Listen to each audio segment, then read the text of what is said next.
Nabi Muhammad Shallallahu Alaihi Wasallam kembali menghirup udara padang pasir yang bebas, sebebas penghuninya. Kembali menyaksikan keramah tamahan penduduk pedesaan.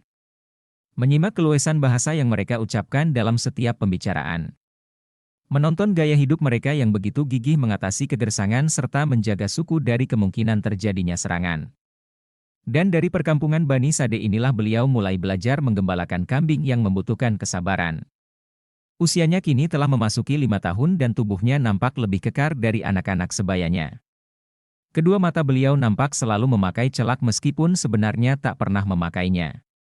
Rambutnya yang lebat senantiasa tertata rapi seolah selalu mengenakan minyak rambut. Badannya sehat tak mempunyai satu kekurangan sedikit pun.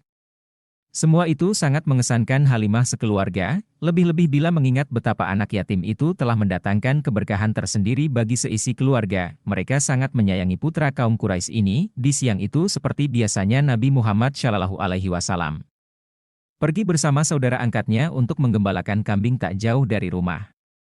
Baru beberapa saat mereka membawa kambing-kambingnya, tiba-tiba salah satu anak Halimah berlari pulang ke rumah dengan begitu ketakutan.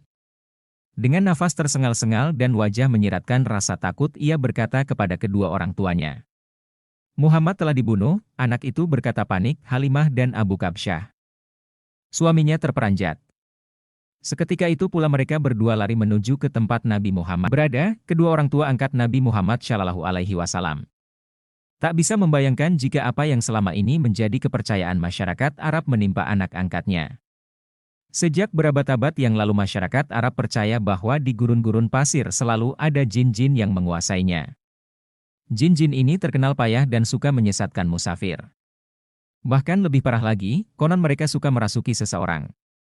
Membuatnya meracau dan mendendangkan syair-syair tak karuan.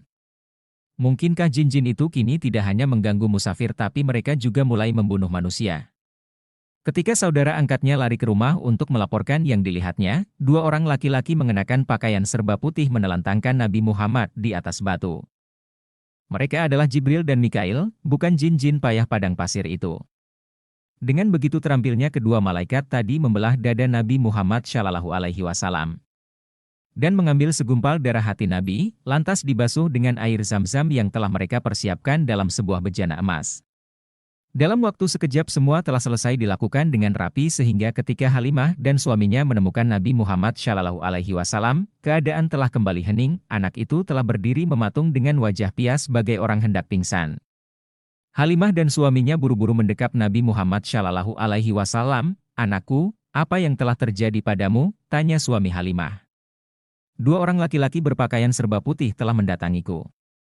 Kemudian aku ditelentangkan di atas batu dan mereka membelah dadaku. Diambillah sesuatu dari dadaku dan aku tidak tahu apa itu," jawab Nabi Muhammad Shallallahu Alaihi Wasallam polos. Suami istri itu segera mencari orang yang diceritakan oleh anak angkat mereka namun mereka tidak menemukan siapapun di sana. Karena begitu ketakutan, Nabi Muhammad Shallallahu Alaihi Wasallam segera dibopong oleh Abu Kabsyah. Dibawanya ke rumah untuk memastikan bahwa tidak terjadi apa-apa. Meskipun Nabi Muhammad Shallallahu Alaihi Wasallam nampak biasa-biasa saja, namun Halimah dan suaminya tetap khawatir. Mereka takut anak angkatnya telah diganggu jin atau terkena guna-guna lainnya. Abu Kabsyah akhirnya berkata lirih, "Demi Allah, Halimah, aku rasa anak ini telah diganggu sesuatu. Sebaiknya kita segera mengembalikannya sebelum terjadi hal-hal yang tidak diinginkan." Halimah sepakat dengan apa yang diutarakan suaminya. Mereka segera mempersiapkan perbekalan untuk melakukan perjalanan ke Mekah. Sebelum berangkat, suami istri ini telah sepakat untuk tidak akan menceritakan peristiwa yang menimpa anak angkatnya. Hari yang ditentukan tiba, mereka langsung berangkat ke Mekah. Pada mulanya, orang tua angkat Nabi Muhammad Shallallahu Alaihi Wasallam ini sempat tutup mulut seperti yang telah direncanakan. Namun, Aminah bergeming, beliau mendesak kedua orang tua itu agar mau menceritakan apa yang sebenarnya telah terjadi. Kedatangan mereka yang begitu mendadak jelas mengindikasikan adanya sesuatu yang tak beres.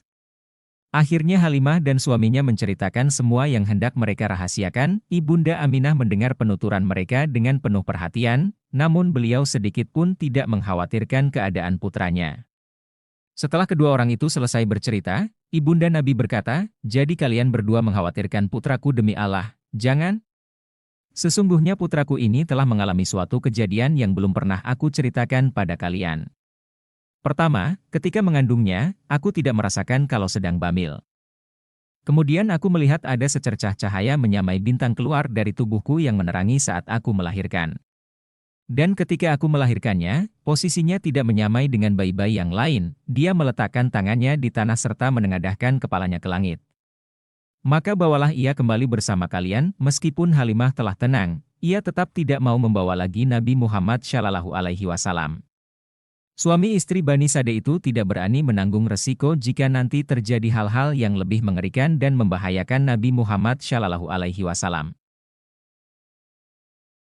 Akhirnya, hari itu pula Nabi Muhammad Shallallahu Alaihi Wasallam resmi dilepas oleh Halimah dan hidup bahagia di bawah asuhan ibunya.